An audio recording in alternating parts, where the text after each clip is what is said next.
Warahmatullahi wabarakatuh. Selamat pagi, salam sejahtera untuk kita semua. Yang saya hormati seluruh rekan-rekan mahasiswa yang hadir dalam mata kuliah eh, audit internal. Ya. Di perkuliahan semester ini kita akan menggunakan metode perkuliahan self-paced, di mana teman-teman dapat melihat dan mempelajari materi-materi yang ada melalui portal di masing-masing teman-teman mahasiswa. Rekan-rekan mahasiswa yang saya hormati dan sayangi, di pertemuan ini kita akan membahas terkait dengan eh, konsep dasar audit internal. Saya mungkin akan share screen.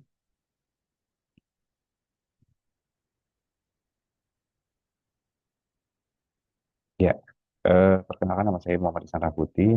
Di semester ini saya akan mengampu mata kuliah audit internal, ya, audit internal. Dan di pertemuan kali ini eh, kita akan membahas tentang konsep dasar internal audit. The Institute of Internal Auditors atau IIA memperkenalkan internal audit itu sebagai aktivitas assurance dan konsultasi yang bersifat independen dan objektif, dirancang untuk memberikan nilai tambah atau value added dan meningkatkan operasi organisasi. Internal audit membantu organisasi mencapai tujuannya melalui pendekatan sistematis dan teratur untuk mengevaluasi serta meningkatkan efektivitas manajemen risiko, pengendalian, dan governance. Ada beberapa ciri-ciri yang dapat dikenali dari internal audit. Yang pertama adalah terkait dengan independensi atau independen, objektif, sistematis, dan disiplin, memberikan nilai tambah, kemudian fungsi asuransi dan konsultasi berorientasi pada risiko, menjadikan menyajikan laporan ke manajemen dan mampu menyesuaikan diri. Dari sisi independen, internal audit itu harus bebas dari pengaruh kegiatan yang diaudit agar objektif dalam menilai dan memberikan rekomendasi. Dari sisi objektivitas, penilaian didasarkan pada bukti yang dapat diverifikasi dan analisis yang adil tanpa memihak. Audit dilakukan dengan metode terstruktur dan prosedur yang konsisten sesuai standar profesional dari sisi sistematis dan disiplin. Dari sisi value added, ciri-cirinya adalah audit internal bertujuan membantu organisasi meningkatkan efektivitas manajemen risiko, pengendalian, dan governance.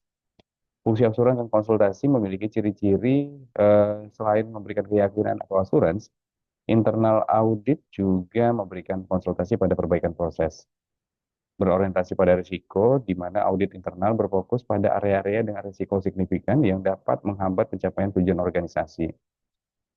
Eh, Internal audit juga memberikan hasil di mana akan disampaikan secara transparan kepada manajemen sebagai salah satu dasar pengambilan keputusan. Dan internal audit mampu menyesuaikan diri, berarti harus responsif terhadap kebutuhan organisasi dan perubahan lingkungan bisnis. Seperti yang diketahui tadi, ada beberapa tujuan internal audit. Yang pertama adalah meningkatkan efisiensi dan efektivitas operasi, kemudian menilai dan menjamin keandalan informasi keuangan dan non-keuangan, memastikan kepatuhan terhadap regulasi dan kebijakan, mengidentifikasi dan mengelola risiko, serta memberikan nilai tambah dan rekomendasi perbaikan.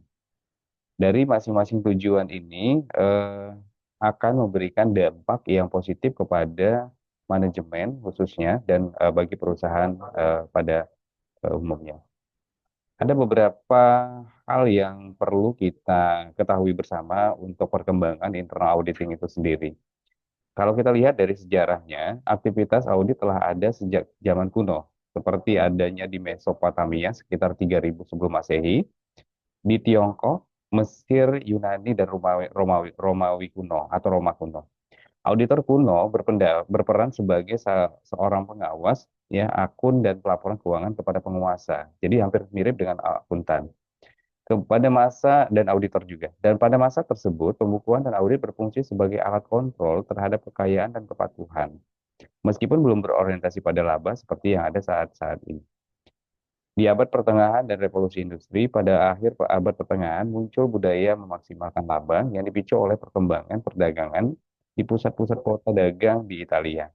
Pembukuan ganda pertama kali, ya, atau double counting, eh, ak- double accounting itu atau bukan single pertama kali muncul, atau pembukuan ganda pertama kali muncul dengan karya Luca Paciolo. ya, tahun 1494. Revolusi industri yang terjadi antara 1760 sampai dengan 1840 juga mendorong peningkatan kompleksitas bisnis dan kebutuhan audit yang lebih sistematis. Sejak saat itu, institusi profesional seperti Society of Accountants di Edinburgh di tahun 1893 dan Institute of Chartered Accountants 1880 mulai dibentuk.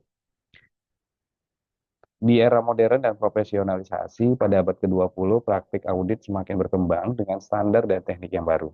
Laporan audit itu mulai menjadi dokumen formal yang berstandar, bukan sekedar sebuah narasi biasa. Dan di Indonesia, akuntansi dan audit mulai berkembang signifikan sejak masa penjajahan Belanda dengan standar akuntansi yang terus disesuaikan mengikuti perkembangan internasional. Peran dan fungsi internal auditor saat ini, internal audit bukan hanya memeriksa akurasi keuangan, namun juga mengevaluasi efektivitas pengendalian internal, manajemen risiko, dan tata kelola organisasi. Internal auditor memberikan jasa penjaminan atau assurance services dan konsultasi atau consulting services. Peran internal audit sekarang mencakup pengawasan risiko, peningkatan efisiensi operasional, dan membantu manajemen mencapai tujuan strategis. Auditor internal juga berperan penting dalam tata kelola teknologi informasi, organisasi, dan membantu memastikan kepatuhan terhadap hukum regulasi serta kebijakan internal. Standar dan kerangka kerja profesional di IIA atau di Institute of Internal Auditors telah menetapkan standar internasional praktik profesional audit internal yang mengatur ruang lingkup independensi, tugas, dan tanggung jawab auditor internal. Internal audit menggunakan pendekatan sistematis dan berkelanjutan untuk mengevaluasi dan meningkatkan proses manajemen risiko, pengendalian, dan tata kelola perusahaan. Kita coba akan melihat perbedaan antara auditor internal dan eksternal. Kalau dari sisi aspek, status dari auditor internal adalah sebagai pegawai organisasi. Ya, jadi masuk ke dalam pihak yang berada di dalam organisasi. Auditor di sisi auditor eksternal secara status merupakan pihak yang independen berasal dari luar. Ya. Dari sisi tujuan audit, auditor internal bertujuan untuk peningkatan operasi dan pengendalian. Di sisi auditor eksternal memberikan opini atas laporan keuangan. Dari sisi cakupan, auditor internal mencakup seluruh aktivitas organisasi. Namun kalau auditor eksternal adalah terbatas pada beberapa hal, yaitu laporan keuangan. Dari aspek pelaporan ke siapa, auditor internal menyampaikannya ke manajemen atau komite audit. Sedangkan auditor eksternal secara spesifik sebenarnya laporan keuangan atau pelaporan ditujukan kepada pemegang saham ataupun publik jika perusahaannya sudah TBK atau terbuka. Dari sisi frekuensi, auditor internal bertugas secara dalam kurun waktu sepanjang tahun, dalam artian bisa kapan saja dalam tahun buku berjalan. Sedangkan auditor eksternal memiliki masa tertentu, yaitu secara periodikal atau tahunan.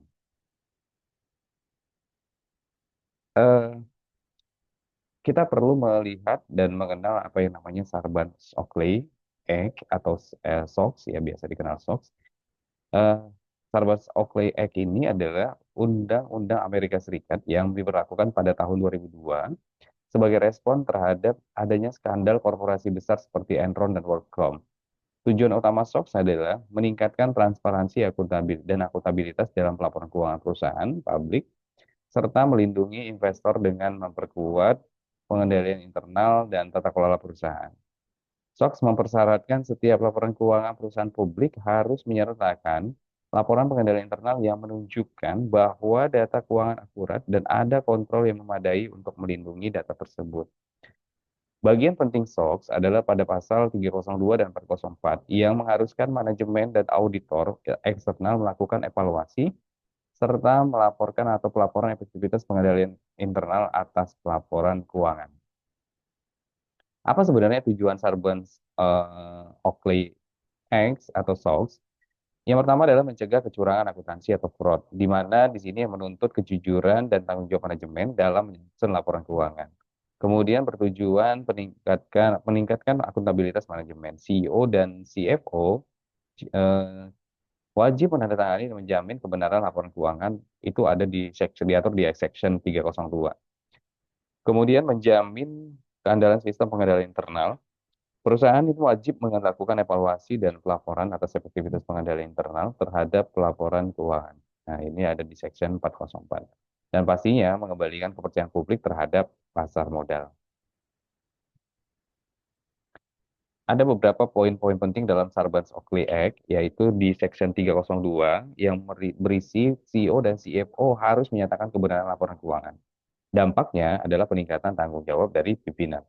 Section 404, perusahaan wajib menilai efektivitas penilaian pengendalian internal. Dampaknya adalah memperkuat fungsi audit internal. Di Section 409, isi pokoknya adalah harus segera melaporkan perubahan penting dalam kondisi keuangan. Dampaknya adalah peningkatan transparansi. Di Section 802, isi pokoknya adalah mengatur penyimpanan dokumen audit dan hukuman atas pemalsuan. Dampaknya adalah mengurangi potensi adanya manipulasi data. Dampak SOX terhadap internal audit, ya peran internal audit sangat krusial dalam memastikan kepatuhan terhadap SOX termasuk menilai dan menguji internal control secara independen untuk memastikan efektivitasnya, mengidentifikasi risiko yang berpotensi menyebabkan kesalahan atau penipuan dalam laporan keuangan, melakukan pengujian kepatuhan dengan ketentuan SOX, membantu manajemen dalam memperbaiki kelemahan pengendalian internal, melaporkan temuan kepada komite audit dan dewan direksi.